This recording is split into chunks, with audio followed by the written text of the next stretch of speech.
654-321-15. Son solo 6 pasitos. A la suerte hay que ayudarla. Con el Kini estás a 6 pasos de tus sueños. ¿Qué esperás para cumplirlos?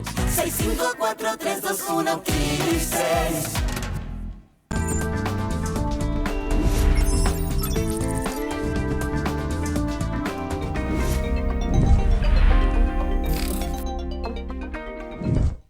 Bienvenidos al noticiero de Chacra Televisión.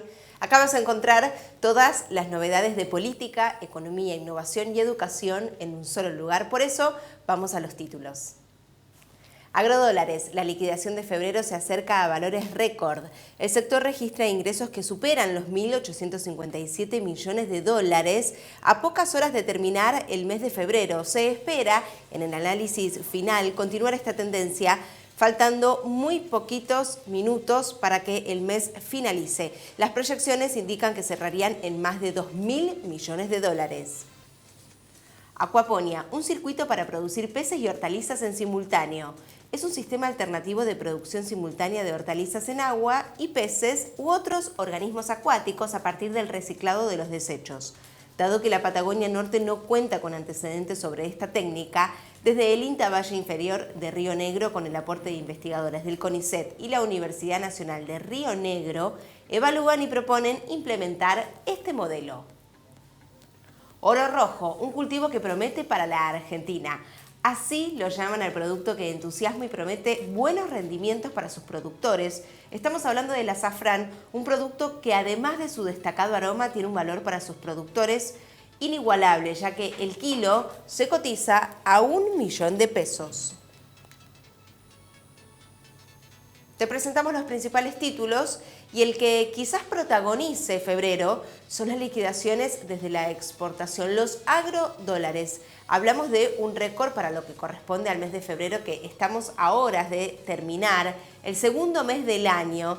Y como te contaba recién, falta muy poquito para tener el análisis final desde la Bolsa de Cereales de Buenos Aires y demás, pero también la expectativa ronda en superar los 2.000 millones de dólares. Lo cierto es que el panorama se da, y por qué sobre todo, esto es gracias a la super cosecha de trigo que terminó casi en 22 millones de toneladas, mientras también se suma a los motivos los altos precios internacionales de los commodities, junto también a la constante demanda internacional. Esto genera aspectos positivos para que podamos darte a vos esta noticia. El recibimiento desde Argentina de los dólares es clave por cuestiones estacionales y también por cuestiones coyunturales de la economía. La sequía sigue afectando a la campaña de soja y maíz y eso continúa siendo un gran dolor de cabeza, pero principalmente para los productores agropecuarios, quienes trabajan la tierra, porque justamente los altos precios internacionales compensarían las caídas productivas y las proyecciones indican que el campo, atención, si tenés lápiz o lapicera, anotá porque superaría los 38.000 millones de dólares este año en lo que corresponde a exportaciones. Respecto al contexto interno de los productores, la sequía, los incendios que aún quedan focos activos en el noroeste de la Argentina y un foco puntualmente en la Patagonia de fuego. Tras la declaración de un año de emergencia ígnea, estamos hablando de un sector de productores que han perdido todo. Por eso la expectativa en esta situación es seguir desde nuestro canal también minuto a minuto cuáles son las actualizaciones de los índices, de los resultados y estar muy cerca de lo que pasa, tanto externamente como internamente.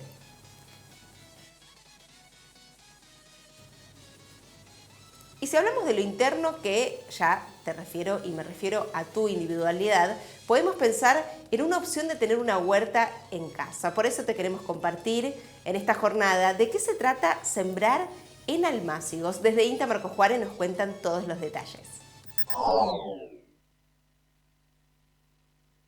¿Qué es la siembra en almácigos? Es una técnica para sembrar semillas pequeñas de especies que necesitan mayor cuidado, como el brócoli, repollo, cebolla, lechuga, coliflor, apio, tomate, pimiento y berenjenas. ¿Cómo preparamos el almácigo? Para esta técnica se utilizan recipientes para armar plantines que luego serán trasplantados.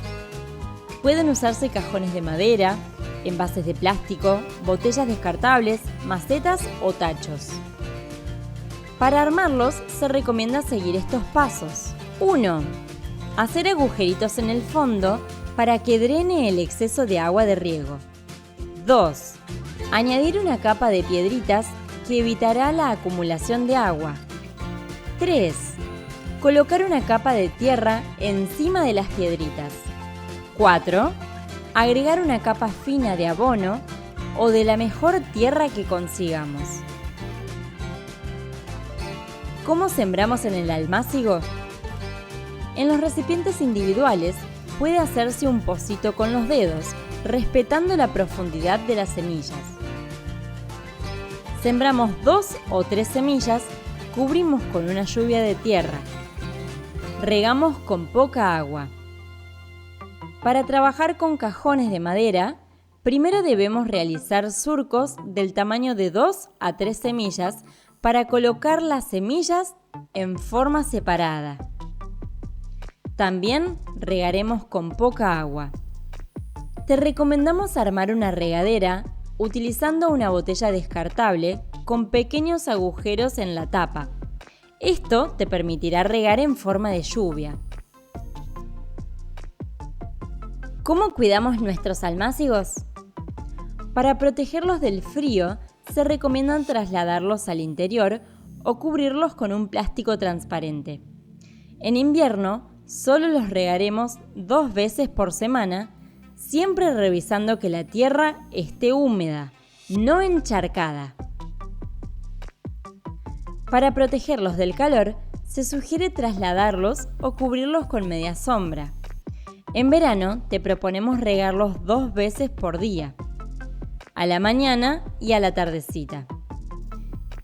Esta técnica permite ahorrar semillas y proteger los cultivos de heladas, sol fuerte o vientos. Y desde INTA, esta vez en la provincia de Salta, vamos a conocer la nueva variedad de porotos negros. Con un aproximado de 70.000 hectáreas por poroto y un rendimiento promedio en la zona de 1.000 a 1.200 kilos por hectárea, en Salta se encuentra la mayor zona porotera del país, donde hay una problemática en cuanto al acceso a nuevas variedades de semilla por parte de los productores. Ana Fequete, investigadora en mejoramiento genético de legumbres secas del INTA Salta, habló con nosotros acerca de esta nueva variedad de poroto negro que supera en rendimiento, cantidad y tamaño de vainas a las variedades disponibles en el mercado. Es una variedad que largamos al mercado, fue inscripta en el año 2019 y lleva un trabajo arduo, digamos, de mejoramiento acá en INTA Salta de varios años. Venimos trabajando desde el año 2000 que se vino seleccionando. Esta línea proviene de un cruzamiento de 2 materiales, de acá de Cerrillos, también negro. Se evaluó arquitectura principalmente y rendimiento y fue una línea destacada. Primero quedaron 5 líneas y después ya se seleccionó esta. Y bueno, después lo que se hace es hacer ensayos comparativos de rendimiento donde se evalúa adaptabilidad y estabilidad, es decir, que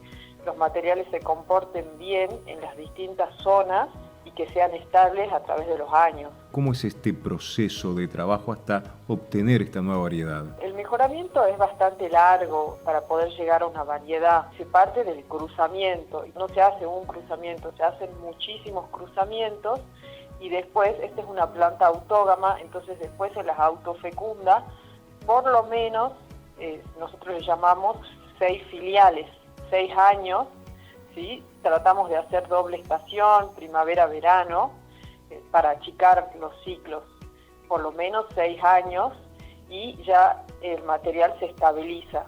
A partir de esos 6 años uno puede seleccionar y hacer ensayos comparativos de rendimiento en las distintas localidades para evaluar el material y digamos que sea prometedor, que tenga, como les decía, adaptabilidad y estabilidad para poder seleccionarlo. Por eso es que lleva tantos años el mejoramiento. ¿Y este poroto qué destino tiene? El principal destino es Brasil, pero últimamente se están llevando a Cuba, a Centroamérica, digamos, están comercializando, exportando este poroto. El principal destino del poroto negro es Brasil. ¿Y para qué se lo utiliza, Ana? Se lo utiliza para consumo directo. Los brasileros consumen muchísimo la famosa feijoada, o lo consumen en ensaladas o solamente hervido junto al arroz con carnes o ensaladas. Es para consumo directo, es bastante rico, digamos. Nosotros también deberíamos tratar de aumentar el consumo interno porque es un poroto que tiene alta calidad de proteína, sumado a los cereales podría sustituir a la proteína de la carne. Si hablamos de la industria vitivinícola, podemos concluir en que está creciendo la comercialización, el consumo. Por eso mismo, desde SENASA, y esta vez Carlos de Diego, él se encarga de contarnos cómo trabajan y cómo previenen la alopecia botrana en la uva.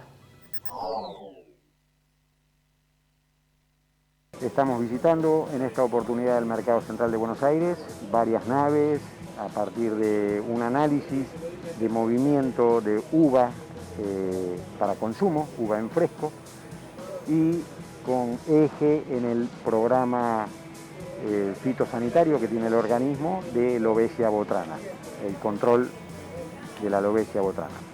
A partir de toda la actividad que está haciendo el SENASA en las provincias de San Juan y de Mendoza, en esta oportunidad estamos yendo a los destinos de la uva en fresco para verificar que estos movimientos estén hechos documentalmente y la trazabilidad sanitaria esté reflejada en las cajas de uva y se haya hecho este traslado desde establecimientos que están autorizados a mandar uva en fresco para, en este caso, la provincia de Buenos Aires.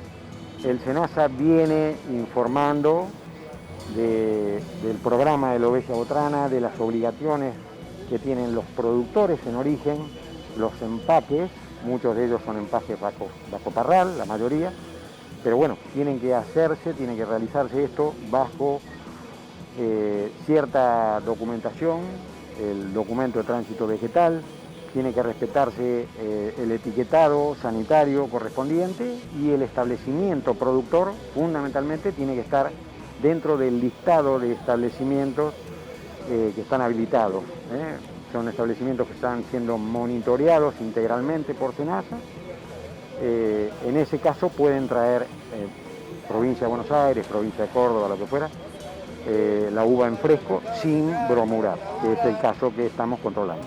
Agentes técnicos, el área técnica específica del Mercado Central nos acompañó en la jornada de hoy, lo va a hacer también en la jornada de mañana.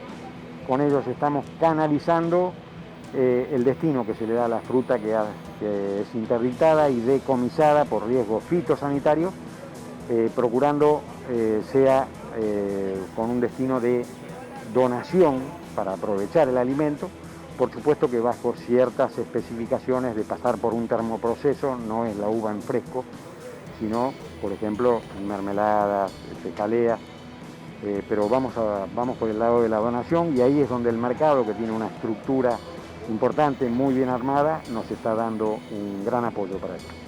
Comenzamos la actividad conjunta entre protección vegetal, inocuidad y calidad agroalimentaria en el Mercado Central de Buenos Aires, pero la vamos a hacer extensiva a todos los demás mercados que tenemos en la regional, que son 24 mercados también. Todos tienen que realizar el traslado hacia estos mercados en esas condiciones. Eso es lo que verificamos. Y ahora llega el momento de recibir a Roberto Neumann, también desde el INTA, esta vez desde Salta. Nos cuenta de qué se trata la rabia en bovinos y el trabajo incesante para combatirla. El vampiro común, Desmodus rotundus, es un murciélago hematófago, se alimenta de sangre y en nuestra zona, en el Valle del Lerma, por lo general lo encontramos en cuevas en la serranía y en el caso particular que estamos viendo en la filmación, en construcciones abandonadas, que pueden ser galpones, puentes o también pozos de agua. Eventualmente estas colonias pueden infectarse a través de un individuo rabioso de rabia y debido a las características de la alimentación de estos animales que se alimentan de sangre, pueden transmitir la rabia a través de su mordedura. En nuestra zona es habitual la presencia de brotes de rabia pareciante, que es la variante de la rabia que se presenta en los bovinos. Se llama así debido a los síntomas que podemos observar en los animales, que es una paresia y una parálisis del tren posterior, que lleva a que el animal se vaya de cola.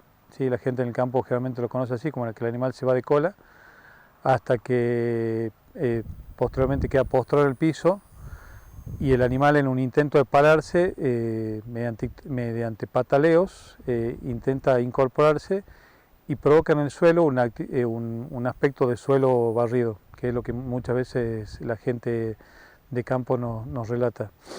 En el caso de que un animal se infecte de rabia, el curso indefectiblemente es mortal, es una enfermedad que tiene un 100% de letalidad, pero lo bueno es que esta enfermedad tiene vacunación. Se puede hacer prevención vacunando al ganado bovino.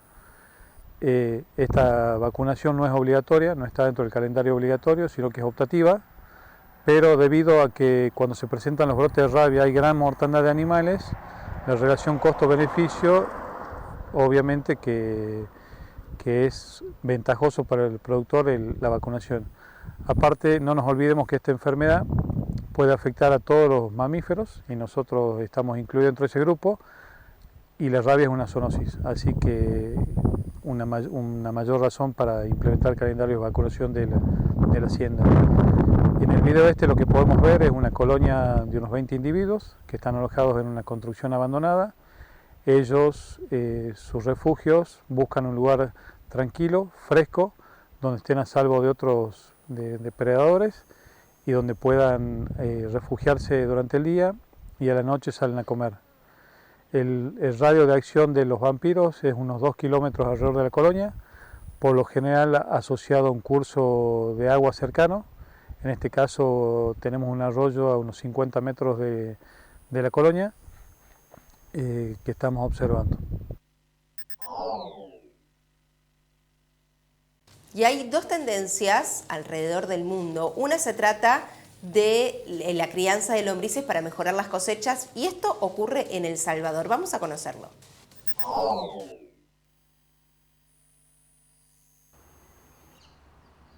En El Salvador se ha masificado el cultivo de lombrices para utilizar sus desechos como abono orgánico. Los beneficios para la tierra y el mejoramiento de las cosechas son evidentes según los agricultores que están utilizándolo en sus cultivos. Nosotros aquí utilizamos el hombre abono para la realización de los sustratos, porque el hombre abono es muy rico en elementos que ayudan al enraizamiento y al crecimiento de las plantas, los esquejes que nosotros propagamos aquí, también para la realización de las bandejas para producción de plantas por semilla. Esta novedosa práctica para los productores salvadoreños, además de ayudarlos económicamente, les hace conciencia en la erradicación de los productos químicos directamente aplicados en la tierra, contribuyendo así al cuidado del medio ambiente y la salud de los consumidores. Bueno, la utilidad que va a tener para el agricultor es que va a reducir el costo, ¿verdad? Porque no va a tener que aplicar productos químicos. Y además de eso es una fuente de elementos mayores y menores. ¿Qué quiere decir eso? Que a veces el agricultor solo aplica una fórmula al suelo, ¿verdad? Pero no se complementa con microelementos que lo podemos hacer a través de una fertilización con microelementos, que es lo que aporta el abono líquido. Desde el Ministerio de Agricultura del país centroamericano se capacita y ayuda a los agricultores en esta técnica orgánica, y se pretende que los trabajadores de la tierra comprendan la importancia de utilizar técnicas amigables con la naturaleza. Las víctimas de coronavirus en Costa Rica serán homenajeadas, por así decirlo, con la plantación de árboles. 6 millones de árboles que están comenzando a sembrar para recordar y tener en la memoria la fatal pandemia por la que estamos pasando.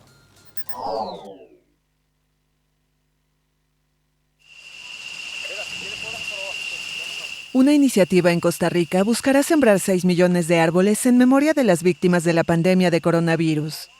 Ya, y que él se fue, pero que un árbol lo queda representando, queda dando vida en lugar de él. Algunas de las primeras siembras se dieron en una finca de Esparza en la provincia costera de Punta Arenas, al oeste de San José, como parte del proyecto Healing Trees, de la Fundación San Ramón Carbono Neutral. ¿Por qué no honramos a esas personas que han muerto? Que en memoria a ellos sembremos un árbol que es vida, pero al mismo tiempo enviamos un mensaje de solidaridad, pero también de esperanza y de paz. Que nos demos cuenta que somos solo una familia en esta casa que llamamos tierra. La iniciativa tendrá una jornada global de siembra el 4 y 5 de mayo, límite para alcanzar la ambiciosa cifra de árboles. Según SACLUL, ONGs de África, Asia, Estados Unidos y en América Latina ya manifestaron su compromiso. En cada lugar en donde vayan a estar plantaditos, ahí van a crecer con esa vibra de esas personas que ya no están y con ese amor porque los plantamos con todo el amor y con toda la dedicación para que crezca. El proyecto ya recibió respaldo de personalidades como Steve Kerr, entrenador de la NBA, y el cantante colombiano Fonseca. Además, se pidió apoyo por escrito del Papa Francisco.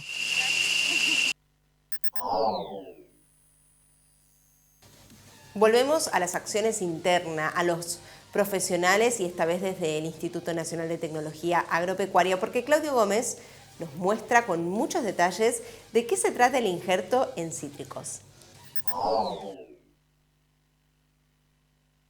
Una planta de cítricos injertada consta de dos partes. La parte basal, que incluye el sistema radicular y los primeros 10 centímetros del tronco, es el pie patrón o porte injerto.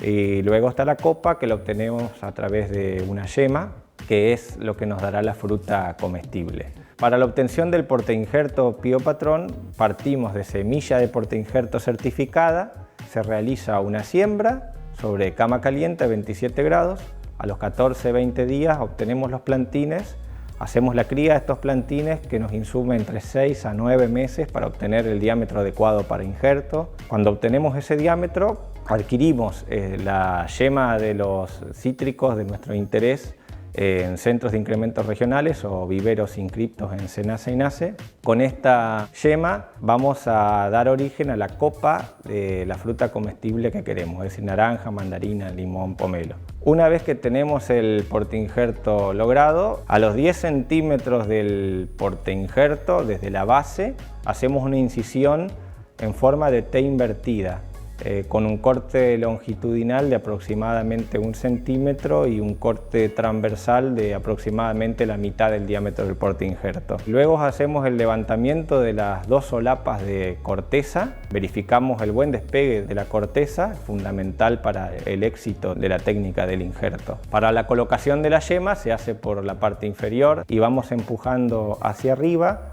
hasta que la yema se ubique en el medio del corte longitudinal que realizamos. Posteriormente realizamos el corte del material remanente del escudete con la navaja de injertar sobre la zona del corte transversal. Finalmente procedemos al atado. La atadura es fundamental, que sea firme para hacer un íntimo contacto entre el cambium del escudete y el cambium del porte injerto, que son los tejidos implicados en el éxito de la técnica del injerto.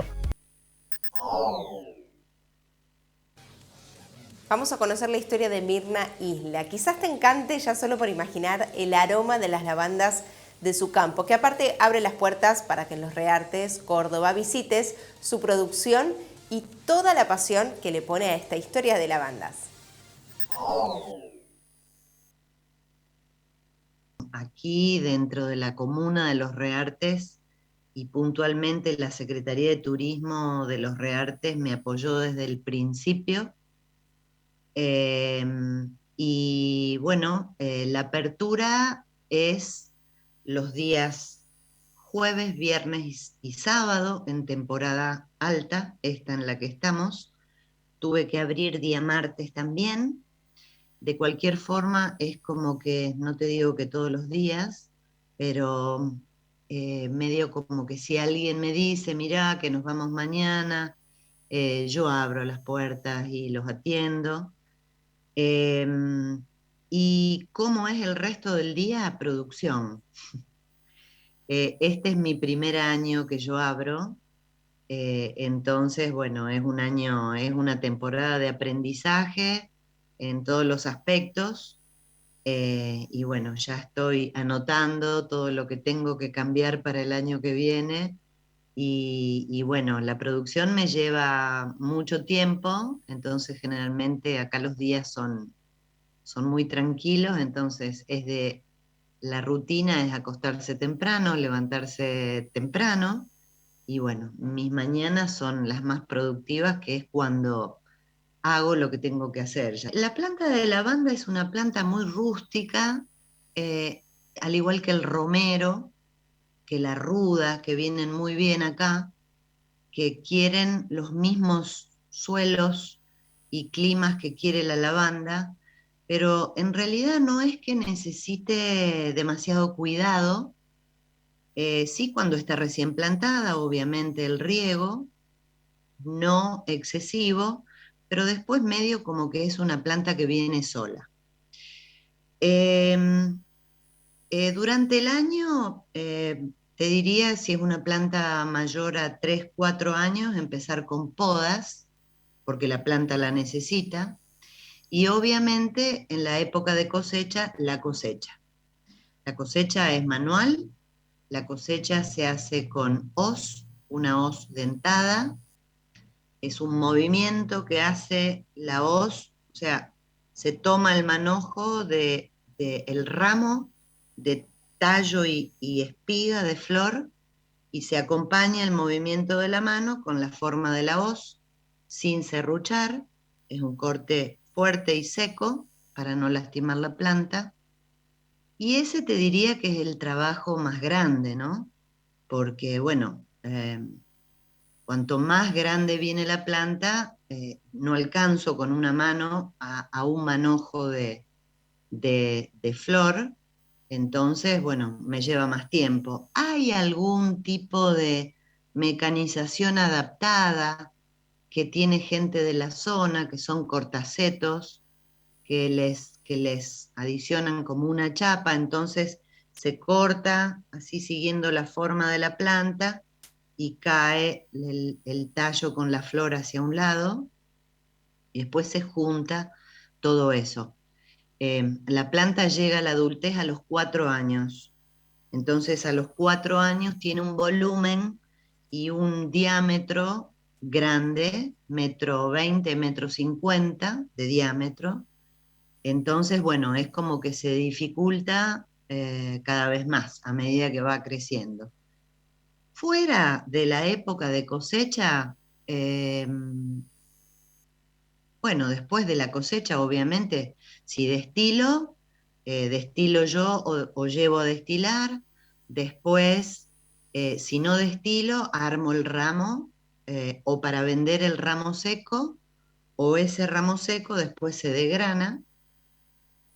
Si es poca cantidad, se degrana a mano, y si no, bueno, algún tipo de zaranda que mueva la flor y que deje caer la flor seca. Mirna nos contaba esta producción de lavandas que corresponde también al incremento en la demanda, tanto por lo que es la empresa farmacéutica, la gastronómica y muchas más también, pero gastronómicamente hablando hay bacterias que se transmiten a través de los alimentos, por eso Mariana Kapp desde INTA nos cuenta cuáles son. La mayoría de las bacterias que causan enfermedades de transmisión alimentaria están asociadas a cuadros gastrointestinales. Esto sería el ejemplo de Salmonella, de Campylobacter, de Shigella, de Staphylococcus aureus. Algunas bacterias son capaces de producir cuadros sistémicos y específicos, como es Listeria monocytogenes, que está asociado a cuadros de meningoencefalitis y abortos. Escherichia coli, productor de toxina Giga, que puede causar síndrome urémico hemolítico, y Clostridium botulinum, que es un ejemplo de intoxicación que causa una enfermedad neurológica caracterizada por una parpisiflaxia y que se denomina botulismo. Las vías de contaminación de los alimentos dependerá de la fuente. En el caso de las bacterias entéricas, es decir, que se encuentran en el tracto gastrointestinal, cuyo reservorio sean los animales de consumo, la contaminación se puede dar durante el proceso de faena. En este caso lo que está sucediendo es que la materia fecal del animal toma contacto con la carne. Ejemplos puede ser Salmonella y Campylobacter, frecuentemente asociados a carne aviar, o Escherichia coli, productor de toxina Giga, asociado a carne vacuna. Otra posibilidad es durante el proceso de ordeñe, en este caso la ubre está manchada con materia fecal y durante el proceso de ordeñe se contamina la leche. Cuando el reservorio es humano, en el caso de bacterias entéricas, lo que sucede es que el contenido gastrointestinal de la persona portadora o infectada lo transmite al alimento durante el proceso de manipulación. Un ejemplo de ello puede ser Shigella. Lo que también puede suceder es que se dé una contaminación ambiental. En este caso cobra mucha importancia lo que es la higiene y la desinfección de todos los lugares en donde se producen, se elaboran y se almacenan los alimentos. Ejemplos de bacterias que son por contaminación ambiental puede ser Listeria monocytogenes, Bacillus cereus o Clostridium botulinum. Otra posibilidad puede ser que estén expuestas a aguas contaminadas. En este caso puede ser que se utiliza para regar los cultivos o para lavar las frutas o verduras o incluso para el consumo. En cualquiera de esas circunstancias hay que asegurarse de que se utilice agua potable. Y por último, pero no menos importante, hay que tener en cuenta la contaminación cruzada. Esta puede ser, o se refiere en realidad a lo que es el contacto entre un alimento que está contaminado con otro que no lo está. Se puede dar en forma directa o bien en forma indirecta, que sería a través de las manos o de las tablas o de los cuchillos que no son correctamente higienizados entre uno y otro. Este tipo de contaminación cobra especial importancia cuando hablamos de que lo que se contamina es un alimento que está cocido o listo para consumir. Llega el momento de hacer una pausa en esta tarde para seguir con más informaciones de Chacra Televisión.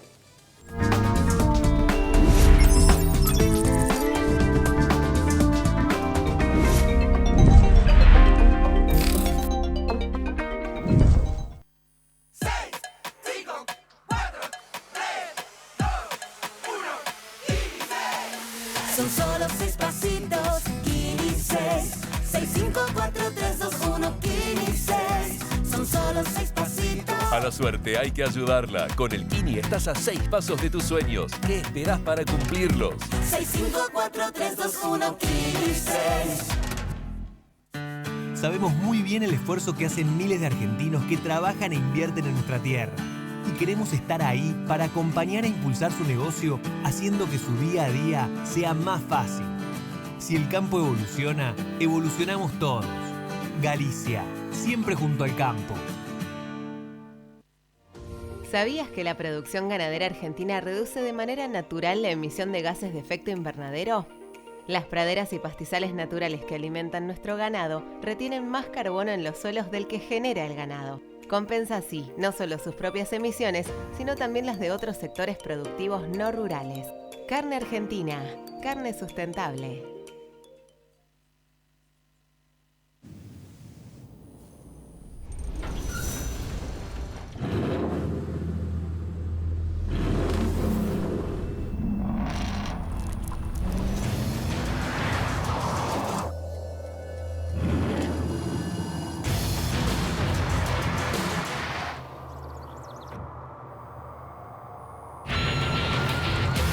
Amarok V6, la más indomable de las Amaroks. Volkswagen. Rotoenfardadoras Mainero, un negocio redondo, alta capacidad de compactación, gran productividad y el mayor rendimiento, con atador de hilo y red y sistema de cúter o tradicional. Hable hoy con su concesionario Mainero, tenga el mejor equipo, los mejores rollos y cierre un negocio redondo. Mainero.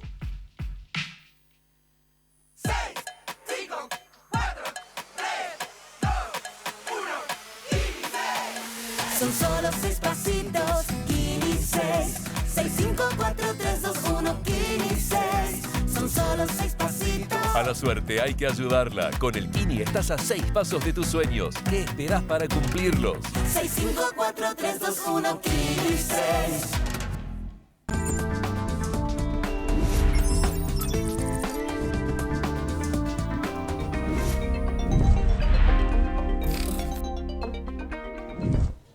El mundo comienza a proyectarse hacia los objetos de desarrollo sostenible y la acuaponía tiene que ver con la producción en simultáneo, tanto de peces como de hortalizas. Es un sistema sorprendente por parte del INTA, quien nos comunica todos los detalles, y alternativo porque esto también, impulsado desde INTA Valle Inferior de Río Negro, esta técnica permite el uso eficiente del agua y el desarrollo regional para la región, para la zona, la geolocalización donde se decide estimular. Es muy sencillo.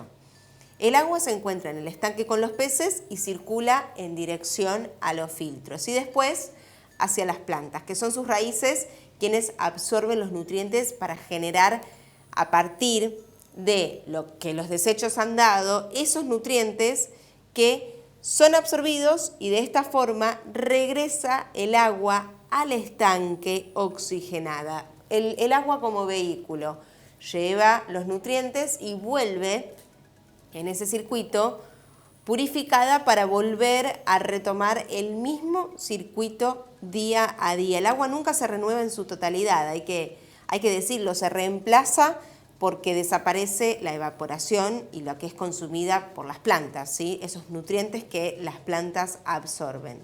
Esto tiene muchas ventajas con respecto a los cultivos en la tierra y la técnica también da 2 productos en simultáneos, como te decía al principio y lo podés leer en pantalla, peces y hortalizas a la vez. Es muy favorable también a regiones con desiertos o suelo degradados, o digamos zonas desfavorables, que en la Patagonia es muy bien recibido. En INTA Valle Inferior el trabajo se realiza con diferentes especies de hortalizas y ornamentales también como semillas o esqueje que se multiplican hasta producir plantas. Hasta el momento cultivaron, mira qué variedad, tomate, menta, frutilla, plantas con flores y plantas acuáticas que ahí nos están mostrando en la imagen en este instante mientras te lo cuento. Con respecto a los peces, ellos se utilizan desde un valor con especies de valor ornamental de agua fría y cálida, como también para consumo humano, para fines comestibles, como carpa y trucha, que están presentes en la región del INTA y bueno, puntualmente en los recursos naturales que nos da la Patagonia. Vamos a Paraguay, que estamos muy cerquita, como siempre y como cada transmisión, desde Chacra Televisión, con el informe del Canal Pro. ¿Y qué está pasando con la carne porcina en Paraguay? Bueno, hay buenas noticias.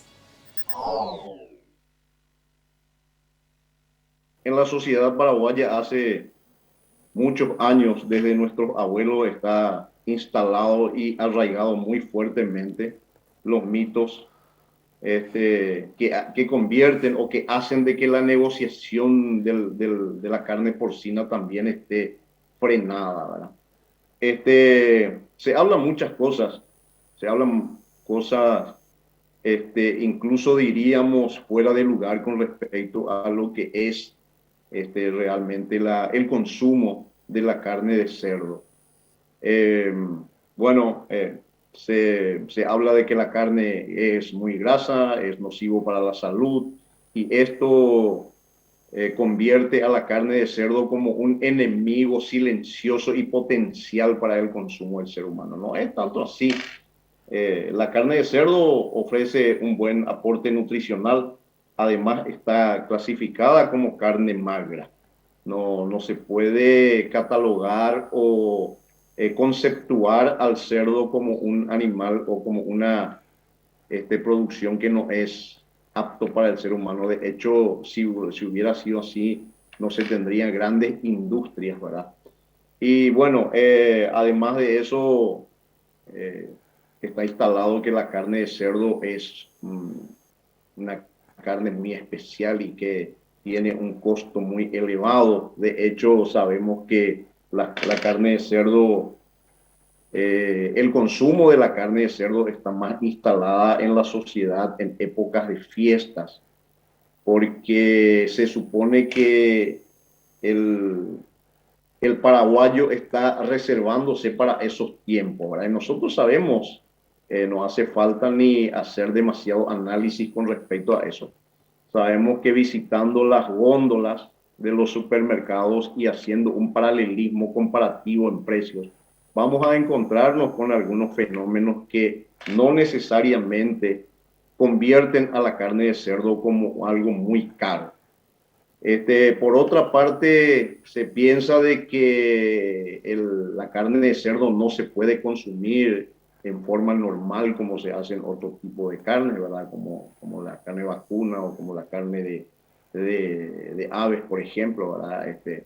La carne de cerdo es muy versátil, se puede consumir en cualquier momento, en cualquier día de la semana, se puede preparar un rico guiso, desde un rico guiso hasta un costillar de un fin de semana.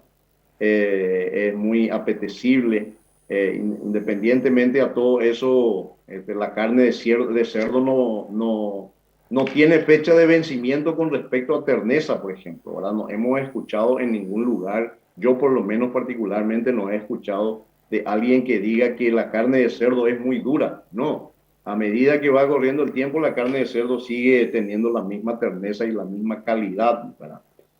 Independientemente a todo eso, convengamos de que la carne de cerdo es muy fácil de manejar. La grasa potencial que pueda tener cualquier carne de cerdo se puede retirar del mismo en forma visible porque es muy notorio. Entonces, abriéndole un canal se puede separar fácilmente si en definitiva eso fuese el problema, ¿verdad? Bueno, y esa es un mito, vuelvo a repetir, que está instalado en la sociedad desde hace mucho tiempo y tienen sus bases principalmente, que es la higiene del cerdo y la nutrición, la higiene y la nutrición principalmente, ¿verdad? Después iríamos en otros aspectos. Sabemos de que los cerdos que se crían a traspatio o los cerdos que se criaban o que se siguen criando en forma minoritaria hasta ahora, se crían en ambientes poco saludables, pero si vamos a interiorizarnos o si nos interiorizamos un poco más en la cría de cerdo industrializada, vamos a ver de que los cerdos están en un ambiente sano, en un ambiente agradable. Inclusive hay granjas tecnificadas que tienen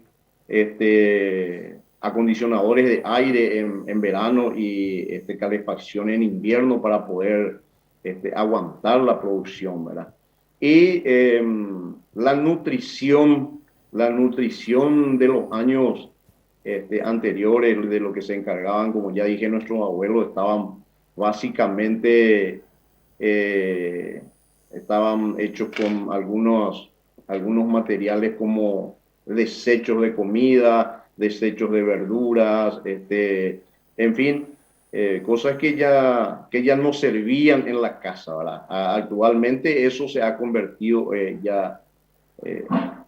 a destiempo, digamos, porque hoy estamos usando balanceados que tienen un alto contenido de maíz, un 60-70% tenemos de energía con el maíz y soja como proteína, y también contienen núcleos que en definitiva colaboran para dar cumplimiento con el requerimiento nutricional del cerdo, de manera que mal podríamos pensar de que el cerdo, la carne de cerdo en sí, es nocivo para la salud, siendo que proviene de una alimentación básicamente natural.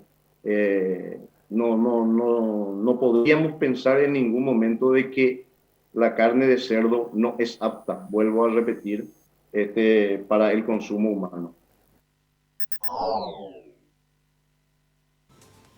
El oro rojo, conocemos muchos tipos de oro, pero justamente es comestible y estamos hablando del azafrán, que promete mucho para quienes empiezan a inclinar su balanza en elegir esta producción. Ahora, es un producto con este nombre reconocido como el oro rojo porque entusiasma y promete mucho respecto a las ganancias. Estamos hablando del azafrán, que además se destaca por el aroma y tiene un valor muy fuerte monetariamente. El kilo de azafrán está valuado en $1.000.000.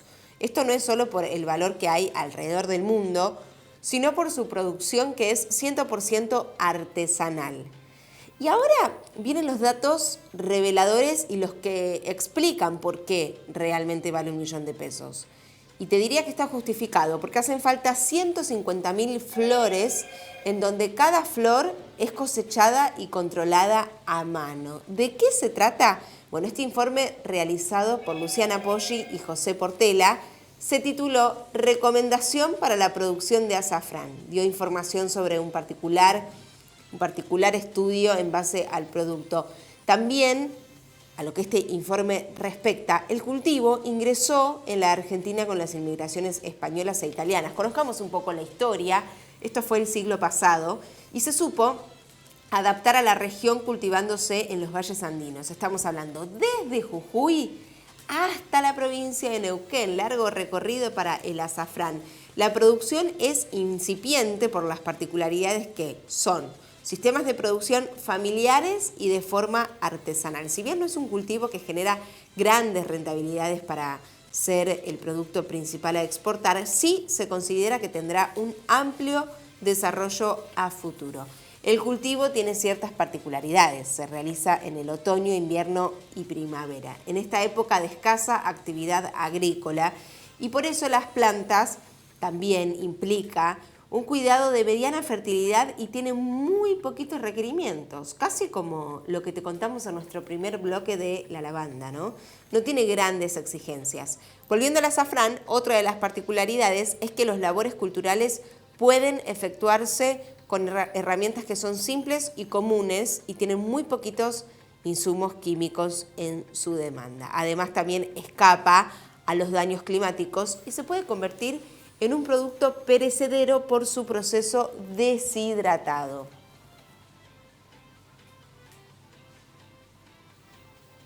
Y respecto a los cuidados a los insumos, vamos a dialogar sobre los plaguicidas en los alimentos, de la mano de Daniel Rojas.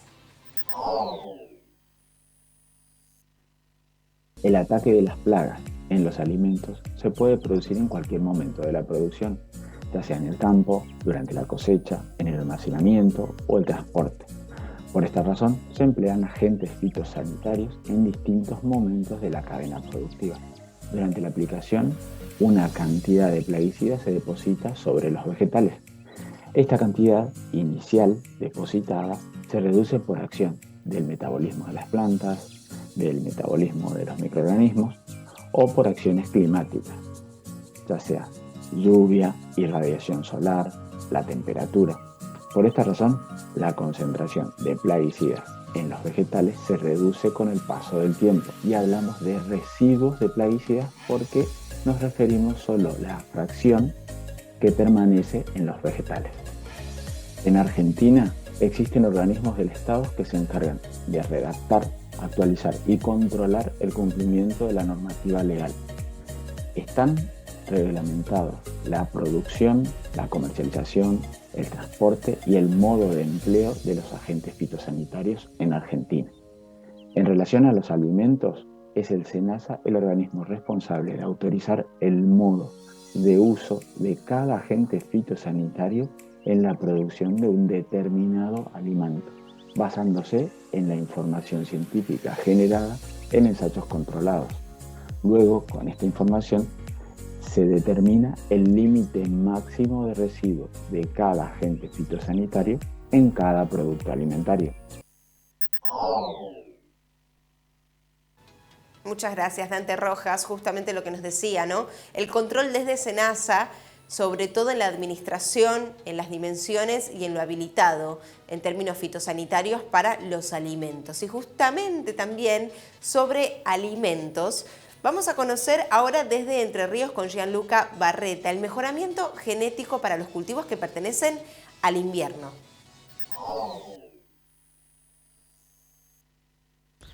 A 25 kilómetros de la ciudad de Paraná llegamos al INTA experimental aquí de Paraná Oro Verde. Hablamos con el ingeniero Walter Kutel, que nos comentó sobre los trabajos y los experimentos que están llevando adelante aquí en esta entidad.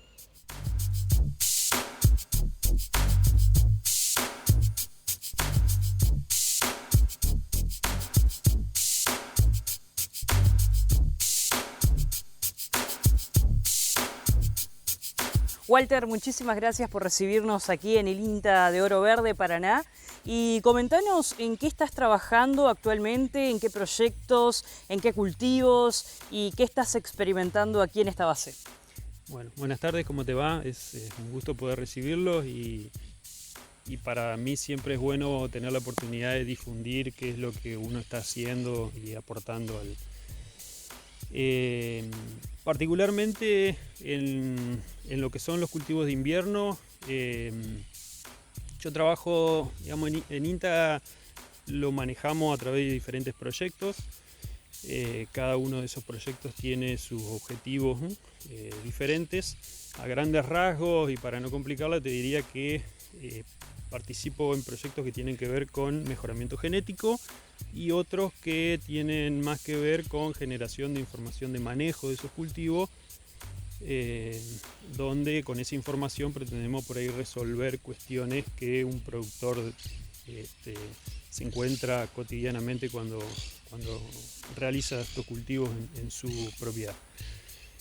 En los cultivos de invierno yo particularmente trabajo en lo que son dos grupos, digamos, cultivos que tienen que ver con producción de grano y otros que tienen que ver con producción de forraje. En lo que es forraje, principalmente el cultivo de avena y también cebada forrajera. ¿Por qué estos cultivos? La avena es el principal cultivo dentro de nuestro sistema ganaderos lecheros en la provincia. Es el verdeo por excelencia en estos sistemas. Más de 1,5 millones de hectáreas sembradas en el último año. Y la cebada forrajera porque es una especie que se adapta muy bien a condiciones similares donde se realiza el cultivo de avena y es un excelente complemento al anterior en los sistemas de pastoreo. En lo que es cultivos graníferos, para destacar el cultivo de cebada cervecera, donde también se genera información de manejo y se genera también información que aporta a un programa de mejoramiento de INTA. Claro, vos haces el seguimiento, digamos, pero haces las pruebas y después se le puede dar al productor, digamos, para que sepa qué paso seguir, cómo hacerlo. ¿Estos proyectos se publican además? Sí, exactamente. La idea es... Hacemos ensayos. Estos ensayos son en general comparativos, ¿no? Donde comparamos distintas cosas. La típica es la comparación de cultivares, donde se prueban cultivares de empresas privadas y cultivares propios de los programas de mejoramiento de INTA. En esas comparaciones también incluimos lo que son líneas experimentales, o sea, un poco la cocina de los programas de mejoramiento, donde vamos probando esa genética nueva para compararla contra lo que hoy hay en el mercado, obviamente siempre buscando que estas sean superiores para su posterior inscripción y lanzarlas al mercado. Claro. ¿Y tenés algún cultivo en este momento de verano? ¿Estás trabajando ahora justo en este momento en alguno en particular?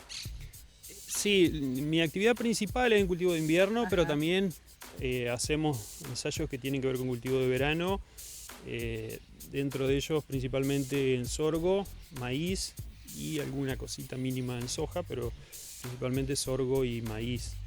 En estos cultivos también estamos trabajando con redes de evaluación de cultivares, el sorgo principalmente, y en maíz estamos probando.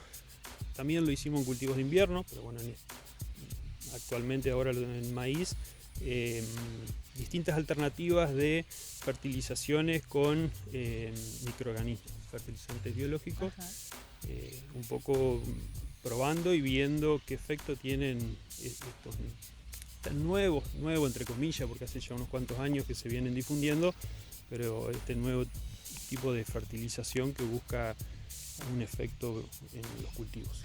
Y como para ir cerrando, aquí visitamos el INTA y ¿qué otras áreas también se trabajan? O sea, vos estás en cultivos y se está probando y ensayando alguna otra área, otro sector. La experimental de Paraná es bastante grande y dentro de ella nos organizamos en grupos. Como bien decía, yo estoy en la parte de cultivo, pero tenemos otros grupos que están trabajando en otros rubros, como por ejemplo ovinos, donde tenemos un módulo demostrativo en la experimental. También hay otros sectores que se trabaja en el estudio de aves, por ejemplo, y en mejoramiento genético en otros cultivos, como trigo, por ejemplo, que también es bastante fuerte dentro de esta experimental. Bien. Bueno, muchísimas gracias, Walter, por recibirnos aquí y bueno, ya volveremos nuevamente a visitarlos. Bueno, muchas gracias a ustedes.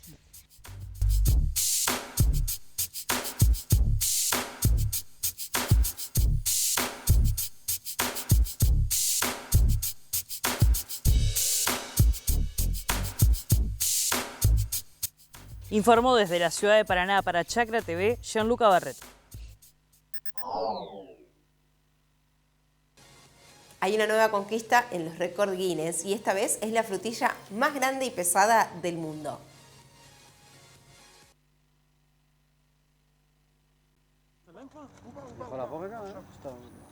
Una fresa muy especial.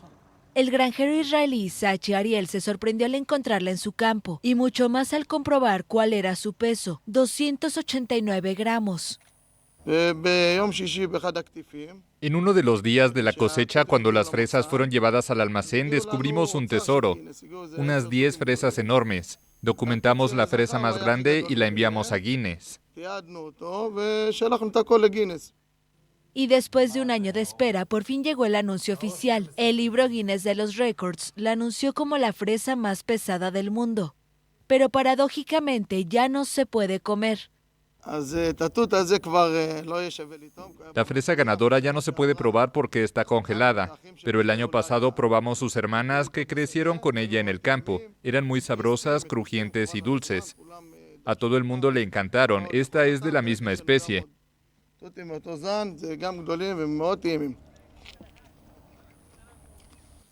Esta familia lleva 40 años dedicándose a la agricultura y sus integrantes aseguran que nunca habían visto algo igual.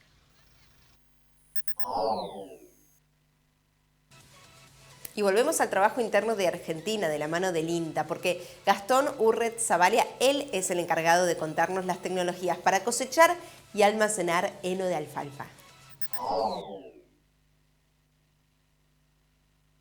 La demanda mundial y también interna por la intensificación ganadera, tanto de silaje como de heno, es una tendencia que progresa hacia futuro y a partir de esta realidad surgen necesidades que buscamos cubrir nosotros desde INTA con ciertos ensayos para contemplar y evaluar ciertas tecnologías y tendencias como lo hemos hecho en la última campaña. En primer lugar les voy a contar sobre un ensayo de mantas que hemos encarado con la gente de Geotextiles. Son unas mantas que se utilizan en la industria de la construcción, fijación de suelos y demás. Comparamos básicamente la línea de rollo sin tapar y sobre el suelo contra la línea de rollo tapada o envuelta con estas mantas. Se redujo hasta un 41% las pérdidas en peso, 38% las pérdidas en proteína bruta y megacaloría en energía. Otro de los ensayos que realizamos esta última campaña, esta vez con la firma Gauss, fue la prueba de la vaporizadora Dew Point 6210 de la firma Stanley West norteamericana y tiene un gran beneficio. Genera vapor en la andana al momento de confeccionar los megafardos y esto permite ir cerca de la humedad objetivo. Recordemos que un megafardo tiene que subir al contenedor con 13 a 14% de humedad. Y otro ensayo que les quiero compartir, que realizamos un ensayo junto a la firma BioGrow, en la cual probamos un aditivo biológico. Son unas bacterias del género Bacillus amylocoefaciens, en las cuales son traídas del ambiente australiano. Y lo que permite a estas bacterias es acelerar el secado. Extrae el agua rápidamente, entonces permitimos acelerar el secado una vez que se realizó el corte.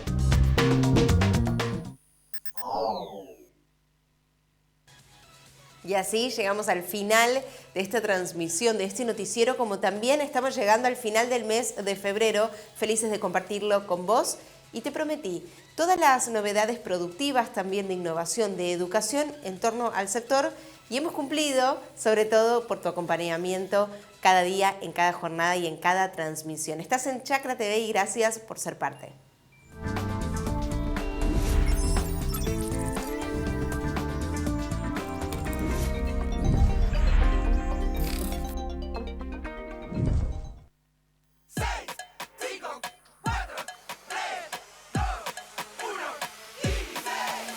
Son solo 6 pasitos, Kini 6. 6, 5, 4, 3, 2, 1, Kini 6. Son solo 6 pasitos. A la suerte hay que ayudarla. Con el Kini estás a 6 pasos de tus sueños. ¿Qué esperás para cumplirlos?